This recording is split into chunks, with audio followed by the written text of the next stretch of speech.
Hello and welcome. Thank you everyone for joining me today for the International Women's Day webinar. Without a doubt, we've all had a very challenging 2020, but we are hopeful for a better, healthier and safer 2021. Today we are celebrating phenomenal women, and to me, the four of you are surely, without a doubt, one of them. Thank you for inspiring me and making this world a better place with your efforts in your personal and professional capacity. I'm so looking forward to hearing more about from you. Let me take a few minutes to introduce our panelists, but before I do that, I want to tell you a little about myself.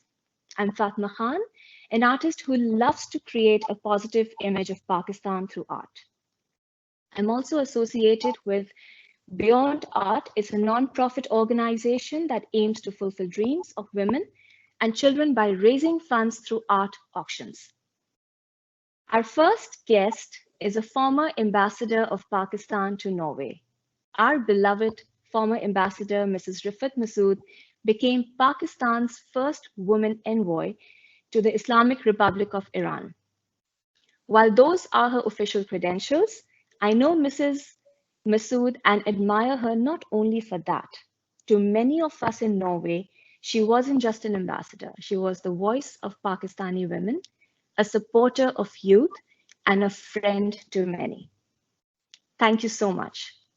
Our second guest is a Norwegian Pakistani journalist in Oslo, Shazia Majid. She's a senior investigative reporter at a Norwegian largest daily newspaper called VG. She's also the author of the book Ut av Skyggene, which means out of the shadows. Welcome, Shazia. Our next panelist is from Pakistan. Most of us know Sarwat Gilani as an actor, but she not only has her one foot in the field of fine arts, while the other as a brand ambassador for Special Olympics Pakistan, identifying and giving a platform for differently abled children.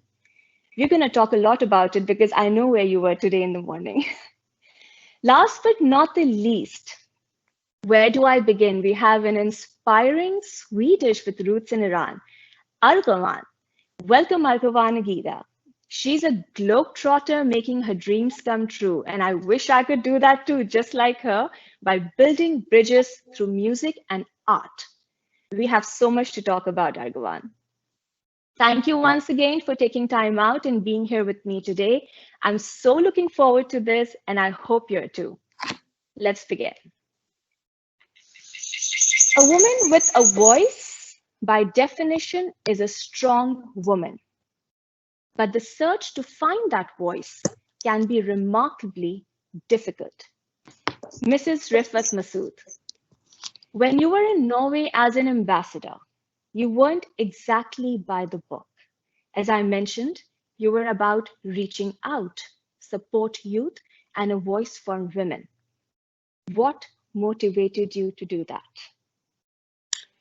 Well, basically because I think being a woman and being one of the pioneers who went into the civil services of Pakistan for my own family, and then having two daughters of my own, and seeing the struggle that many professional women go through in Pakistan, despite the fact that the civil services is supposed to be gender neutral in the sense that we don't have the issues of not getting equal pay or equal opportunities, because by law, when you enter the civil services of Pakistan and government service, you are treated, whether you're a man or a woman, you are treated equally and you get all the same benefits.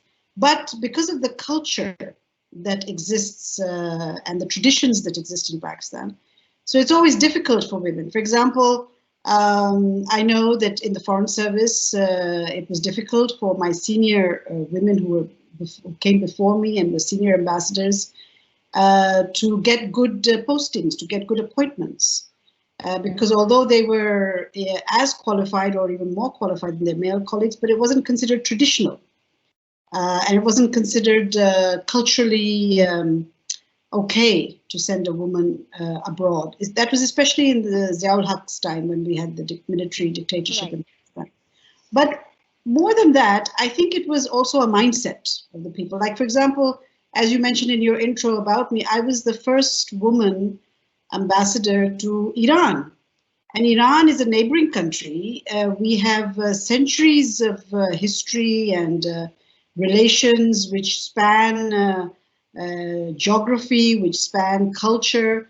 But despite that, the governments, previous governments, were always hesitant to send a woman to Iran. And to date, we don't have a woman who's ever been to India as an ambassador, or any of the Gulf countries, Arab countries. So you see, because it was a challenge for women like me, I felt that it was important for me to reach out to those women in Norway who I felt had more opportunity than women in Pakistan did.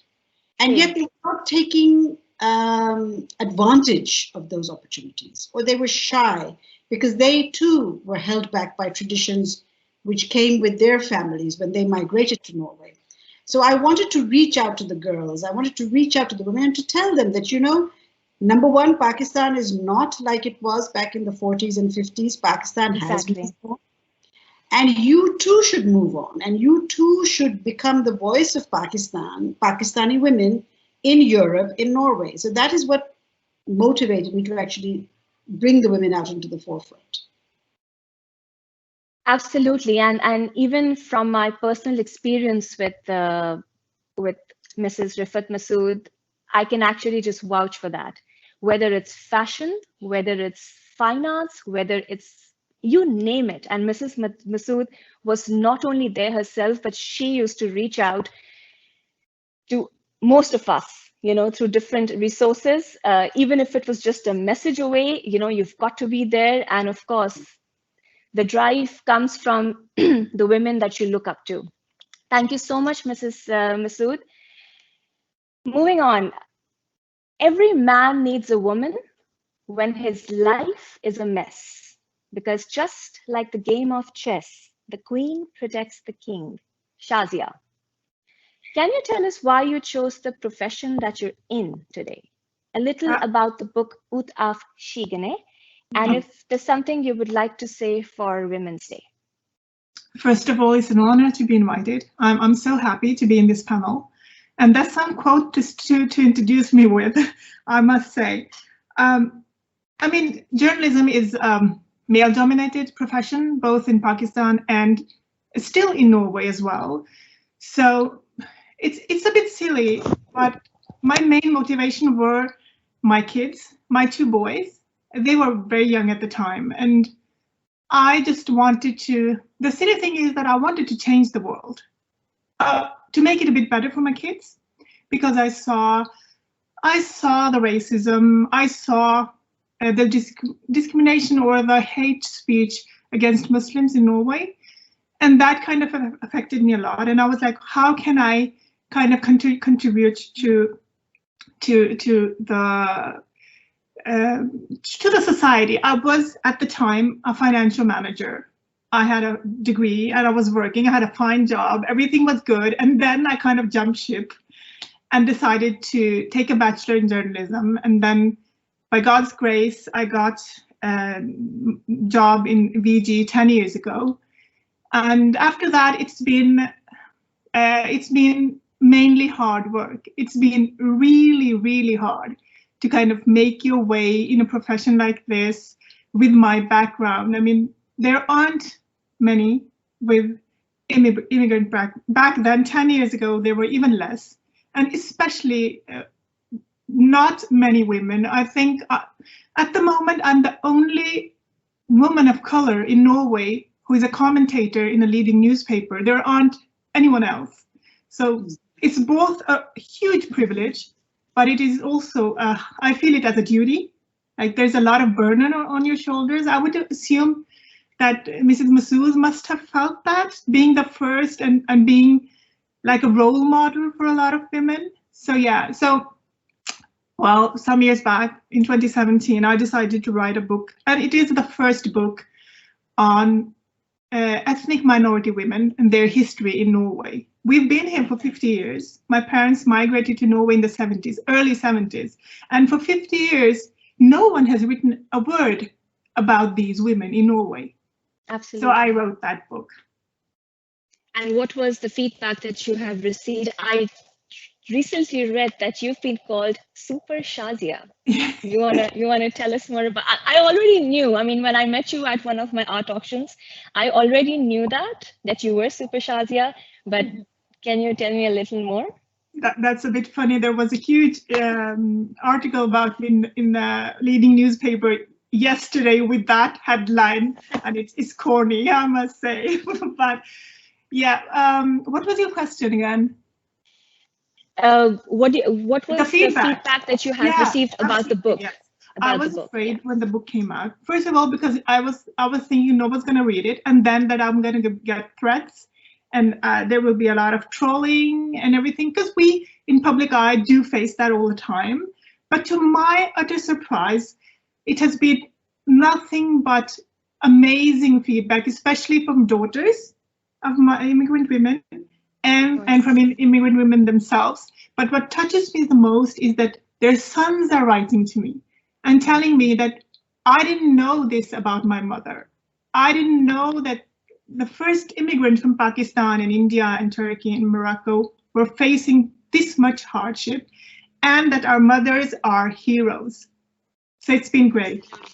Absolutely.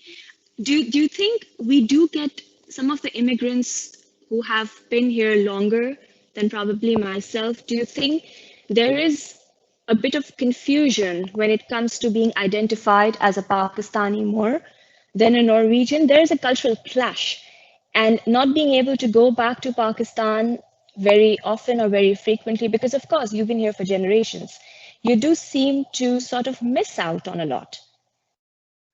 Yeah, I think you missed out on both ends.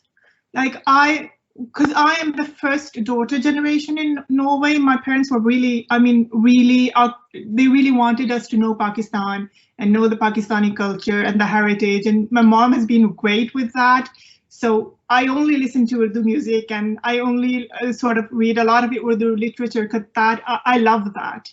But my kids can't even, sadly, speak Urdu. So they are missing out on a whole world, amazing world of Pakistani culture, right? And at the same time, I do call myself Norwegian in the Norwegian society, because I want to take that space and not be kind of looked upon as some outsider, you know? But at the same time, I do have this skin color, and people do perceive me differently. So yeah, it's hard to be a bit in both cultures, but I have never had an identity crisis. I love my Pakistani heritage, and I love. Thank you for saying that. Thank you so much, Shazia. Moving on, behind every successful woman is herself. Sarvat Gilani. Managing to be an all-rounder is not an easy job. Many of those who will be watching us know through your social media handle how much you do in a day. But I know this firsthand because we go a long way back, and that's at least 20 years. Am I correct? About. Yes. Yeah. Tell us how you balance your home, your family, your work, and still manage to look this good. And if you would like to give a message for International Women's Day.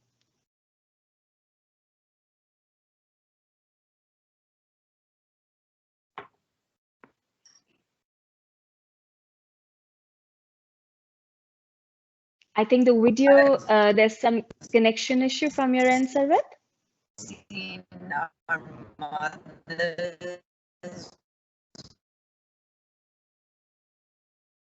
I think there's some connection issue from your end, Sarvat. Yes, now you're fine. Yes. Can you see me? Yes, I can see you now. Yeah. Yes, now I can hear you. So I'm going to say it again. Yes, I'm going to say it again. Managing to be behind every six. Yes, I can hear you. Can you hear me? Should I connect again? Can you hear me? Yes. Yes, we can. Hey, can you hear me, Fatima? Yes, I can hear you. Okay. I think there has been some connection issue, but we'll get back. Girls with dreams become women with a vision. Arghavan, how do you manage to be you? And what prompted you to connect artists from different countries? What is Arthum? And what would you like to tell girls who have dreams but not a vision to begin with? Okay, hi. That was many questions. uh, okay, what is Arthum? Arthum is a art project where I connect female artists from different parts of the world and different parts of societies, I guess. I started with Iran and Sweden because I'm born in Iran and I grew up in Sweden. And 2019, I decided that I'm a global citizen. So I'm not Iranian, I'm not Swedish, and I'm like privileged enough to be able to say I'm a global citizen, because when I decided to move to Norway, because this was part two, a collaboration between Norwegian artists and Pakistani artists. And I came to Norway without knowing anyone. I had one friend there, but now after a year, I know, I think, many people, even Shazia. So that's a big deal for me to call her my friend. So it wasn't easy, of course, this year for anyone, or last year. And I also decided to travel to Pakistan because it's very important for me to show uh, different stories through my eyes and experience. And 99% told me not to go to Pakistan. The only people that told me to go was my parents, actually. And that's Wow. because my dad is an artist. And he knew that, you know, I have this vision now. I have to go. People told me, don't go, don't go. But I left, and I miss Pakistan so much. Ah, it's so wonderful to hear that. Yeah, and even when I was there, it's like, you know, it's so strange. This is what I want to inspire you to. It's so strange you take this decision to do the things you already see in your mind. It's like everything clears up, you know. And Right, absolutely. while I was in Pakistan, it was like so many people seeing this country. Oh, wow, is that can you play golf in Pakistan? You know, for example. So yeah, Artem is not only about this artwork that is created. It's about these stories. It's about all the people I meet through my journey, and also how these women in this project, they connect and become like new sisters for each other. And you know, it's about trusting the process. And yeah, now I talk like around like always because I'm so like Artem is my life right now. And yeah. What is your favorite memory from Pakistan? Oh my God, so much. You know, I just want to also, so every since I came back like a month and a half ago, everybody asking me, can we go with you next time? And I'm like, no, you cannot go because you didn't support me when I said I'm going, so I'm not taking you with me. I like that approach. And I also feel like I'm not done yet. Because unfortunately I got corona while I was there, so I lost 14 days. So I tried to stay, but it didn't work. But I'm planning to go back now because I'm not done with these stories. I'm not done with the people I met. So I don't have a specific. The whole journey there was so special, and how people treated me. And you know, they were so thankful because they're like, you're not even from Pakistan, you know, why do you want to do this for our country? And I'm like, because I feel like I'm Pakistani now. So yeah, I want to do a lot of things there. So yeah, I don't have the whole So trip. good to hear. So good to hear. So It, so looks like you'll be going back soon. inshallah, like they say. Inshallah. So good to hear that. Mrs. Masood, is there something else that you would like to, girls out there who are probably wanting to enter into the same profession that you have served for so many years? Of course, there are family barriers, there are traditional cultural barriers, everything is there. But of course, I think when God has made us the way we are for a reason, because once we make up our mind, I think we do end up achieving. And now a lot of women from Pakistan are entering into different fields where nobody had thought, just like you said yourself. Is there anything else that you would like to say on this platform for anybody who's watching? Yes, well, it's been a year now that since I've retired from government service. So I don't get the opportunity to go to my ministry or meet with the government servants like myself. But what I have noticed in this past 1 year, 1.5 years that now I'm back in Pakistan, is that more and more girls are now expanding into various fields. And it's not only, the good part is it's not only girls from the urban centers, even girls from small towns who may not have a very high education, who may have perhaps just finished school or at the most gone to college and not more than that, they have become more enterprising. And I think a lot has to do with your field, especially Shazia's field, which is the media and art itself, because I notice a lot of women and young girls that I have met or interacted with are going into the art world and going into the media more so than was, say, I would say about 10 years ago. And I think that is very, very inspiring and it's very heartening. And I wonder why, I sort of think about it, that why is it that more girls are, you have the doctors, you have the engineers, you have the traditional professions, the lawyers and all, but these areas where women would not go into, or it was considered, well, it's just a waste of time. If you're going into the media or if you're doing anything artistic, well, you're just wasting your time. And that attitude has changed. I feel that from the time when I was working here, that attitude has changed, and they're becoming more and more acceptable. And I think the reason why girls are going into this media more is because that is a very good way for them to express themselves. Pakistan, despite the fact that we have made a lot of progress over the years and we have come a long way from the traditional sides, but culture still, and there are still barriers there. And there is security issues for girls. There are family issues. There are a whole host of issues which still hold a lot of girls back. And I feel that for them, this is the outlet. Art, media, music, design, computer graphics. I mean, there are so many women doing this now, in whether they are small companies or big companies. And I think that the women probably feel that this is one way in which they can let their inhibitions out.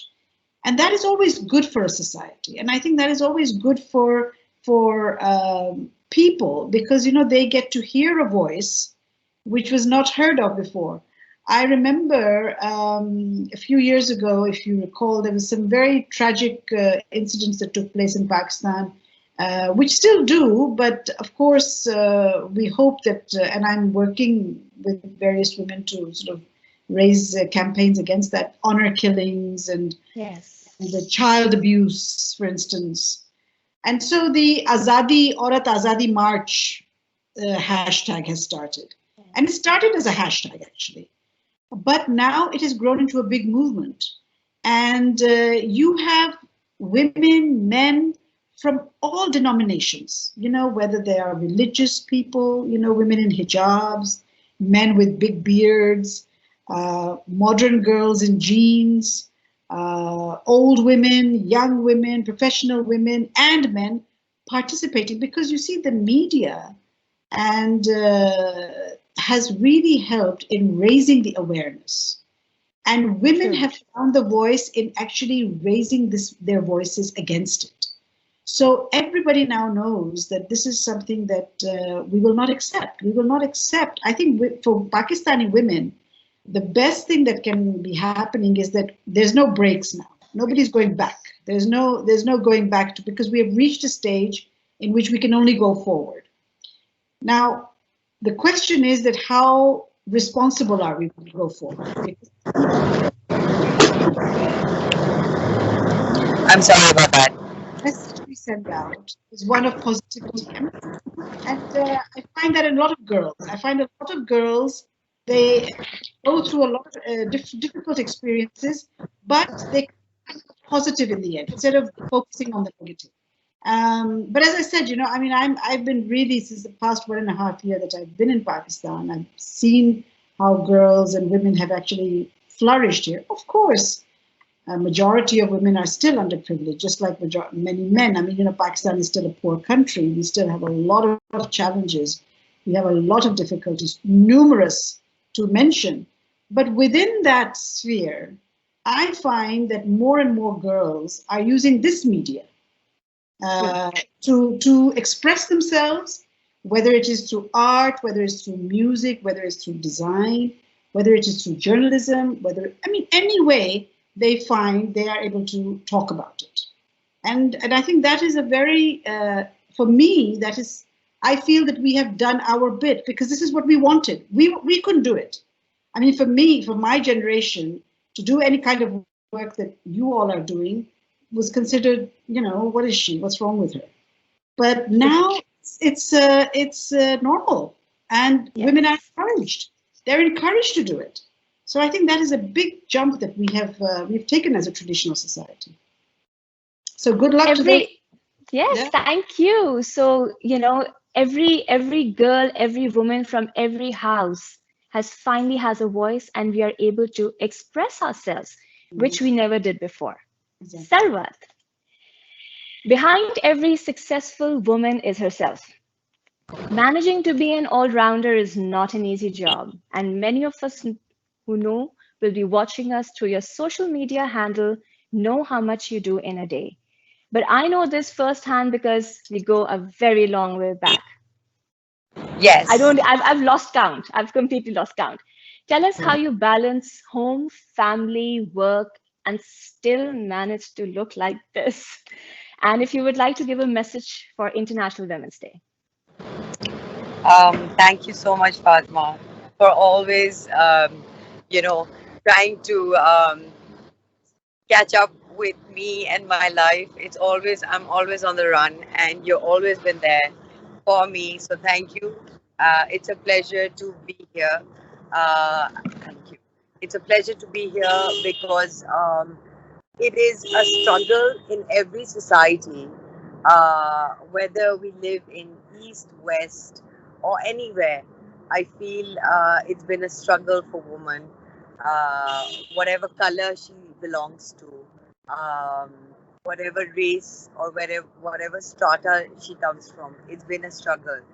But the amazing bit is that we, us as women, have slowly and gradually uplifted ourselves, elevated ourselves, and there is so much struggle and strength and wisdom that at least I see around me. I meet so many people as an actor. I meet so many people as an activist. I meet so many people on a daily basis and as an artist. And I feel that, like Riffat ji said, that there has been this time over decades that this struggle has been seen, and we are just very lucky that we have the internet to finally express ourselves. Imagine if Miss Riffat here and her generation had the internet, what would they be going and conquering? So we get our strengths from people like her and other women. I work with Special Olympics as their ambassador, and one of the reasons it's been my 6th year with them is because of this unexceptional woman called Raunak Lakhani. And she is just this amazing vision, and she's unstoppable where it comes to giving strength to especially abled kids, athletes, whether girls, boys, and that just gives me strength. And I feel that it is, if she can do it, I can do it. But so it is all of us. I was just telling her the other day that it's a chain of strength that True. all us women have made globally. And this chain of women is only possible, chain of strength is only possible if we elevate the second woman standing next to us. Absolutely. And I fight for a lot of causes. I fight for child abuse. I fight for women's rights, law enforcement, awareness of laws. A lot of times in Pakistan, women are subjected to so much in life because they are simply unaware of their laws that protect us. So I go and I see everywhere we struggle, but at the same time, there is something about women that just does not give up. And if put in the right direction, we can all elevate and not give up on the same level. And that's always been my cause. I want, even if I don't know the woman standing next to me, I want to elevate her. If I don't know her, I want to see the best in her. I want to be the mediator where I can connect her to somebody, like how we all do. And yeah, so it's been amazing, Fatima. I feel our mothers have done it. So every time I see a very outstanding personality of a woman, I see her. She's a great woman. She's a great friend. She's a great mother. She's a great daughter. She's a great sibling. She's a great provider. And we have so much strength to take off from. I always like reaching on to personalities where I can grow and I can learn from. So it's always a learning experience, and having kids and all that comes from, I think, being an artist, and I think being also a child from the armed forces, of the armed forces. There was a lot of, proper being a little OCD with stuff. So I think I managed to be running and catching these amazing conversations with these amazing women globally. I don't know how. I have to take out time. I can't miss out on anything. I think I've become a little needy-greedy when it comes to women's rights or elevating women or women empowerment. Yes. And there is no end to it. You also made a trip to Norway. I made a trip to Not, Norway. Yes. It was and amazing. you also tried to speak a little in Norwegian where you were hosting. Briefly tell us, how was your experience? It was amazing. I mean, my father was posted in Norway and my older sister was born in Norway. So there was always this thing about Norway that I'd always heard in my family. But obviously coming there and seeing, it's like a fantasy world. It's beautiful. It's stunning. I feel if I ever sit and paint a street in Norway, it'll be amazing. I'll have so much fun. The Pakistanis in Norway were they're very well knit together.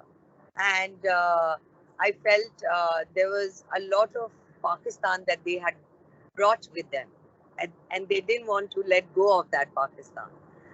But at the same time, I felt they had preconceived notions about Pakistan. And after a very long time, a big crew of actors and film people had gone there. So it was very exciting for them. And to see that Apnaiyat was very, very nice. It was very wholesome and very warm. So hopefully we'll have you over in Norway soon. Inshallah. Let's ask Arghavan. Let's do that. We have so much. Looks like there's something in the pipeline, and hopefully it's going to come out soon. Shazia, anything you would like to add to, just like you said, the women of color? There are so many out there who will be watching you too. If there's something else that you think would be very imperative to mention at this point. The most important thing, because this is due to Women's Day celebration, as Sarvat is saying, I'm also very, I think it's very important with sisterhood, no matter where we are, and especially when you're when you are an ethnic minority somewhere, I think the sisterhood is even more important. And I think sometimes women are not that good at doing it.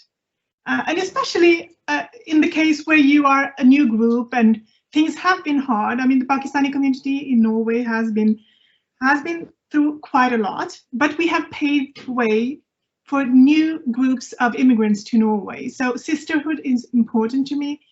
One other thing I feel we should talk about, or women should consider when going in head first with whatever they want to do, is that it is extremely hard work, and you might from time to time feel alone, feel vulnerable. And with the media technology and everything is, we do have a voice, but we do also get a lot of trolling, a lot of hate, and that kind of gets to you. So you have to build thick skin. Resilience is very important, and the most important thing I think for women in this field or any field is that they have a good network around them, people who love them and who support them. And that's not always the case for Pakistani women, even in their own family, that they don't understand their work. And even though, and also I think it's important for me to say that even though I am in a country, Norway, which is the most gender equal country in the world, we still fight every day for whatever little walls we have around us. So in Norway, there is a fight to be recognized for your work.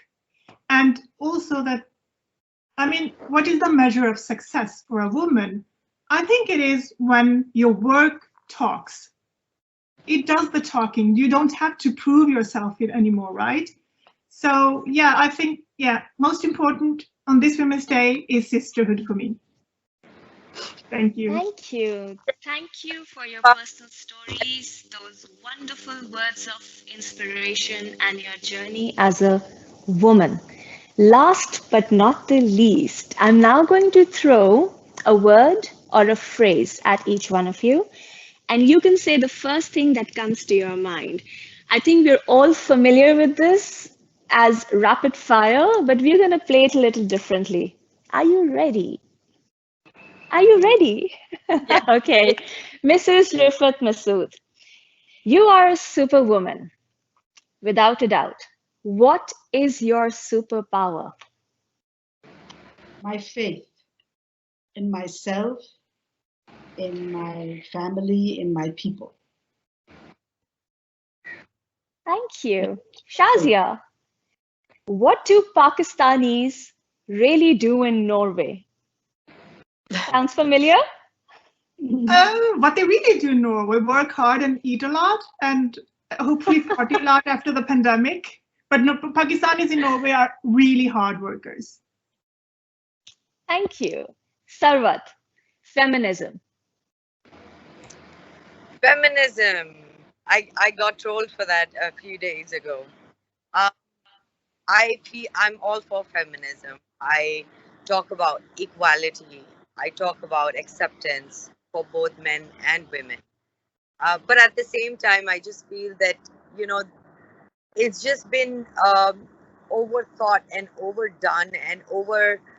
I just feel that there's a label attached to it now that, oh, let's bash men and let's, you know. So I don't want to go on that bandwagon. At the same time, I feel feminism is also there today because a lot of men supported it and because a lot of men are standing with these women, elevating them. So yeah, I think that is, it couldn't be in a nutshell. Sorry. Thank you. Arghavan, what comes to your mind? What do you want to say when I say Pakistan? Love. Oh, I knew it! Somehow I had predicted that. Empowerment, and this artist that I work with, Sarvat, was one of them. It was such a drive in all of them. Like they got what I was after. This sisterhood, you know, we talked about it all now, Yeah. and like amazing women there that are ready to take over Pakistan also, but we all have to help each other. And I think you know, I fell in love with Pakistan. So, and it's thanks to the people I met, you know, especially like Sarvat showed me new sizes of the country. And yeah, Sarvat, I'm not done. I'm coming back. Oh, this is so exciting. And I might just join you girls. You never know. Yeah. Welcome, welcome, always. Wow, what an honor to have you all collectively on International Women's Day 2021. To be honest, my computer screen has never looked this good before. This pandemic may have limited our means to meet physically, but once a woman makes up her mind, there is absolutely no stopping. And that's exactly why we are here today. A woman in any form shall be celebrated and honored, be it a sister, a wife, a mother, a daughter, a friend, and above all, a human. A very happy International Women's Day to all of us and to all those who are watching us. Thank you. I'm so grateful and I'm so honored to have you all on my show. Thank you. Thank you for having us. You're one of Thank those you. women. Thank you. Absolutely. Thank you. you. Thank you. Bye. Bye. Bye. Bye-bye.